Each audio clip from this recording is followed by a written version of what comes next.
Welcome to Code Fix, where you learn and enhance your programming experience. In this video we have shared how type error, less than sign not supported between instances of int and str.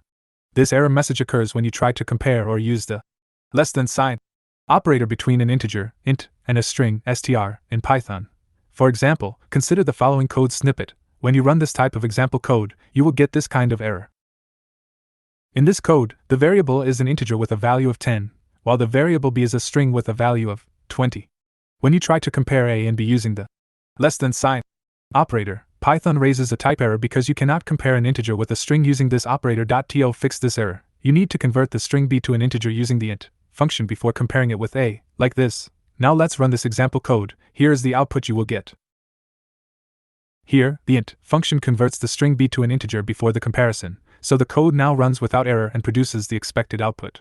Hopefully this video helps you to sort out the issue you were facing. If you still face problem or need further help, just write in comments. I will reply you as soon as possible. Before you go, if you like this video, you can subscribe for this channel for future videos, which can help and assist you further.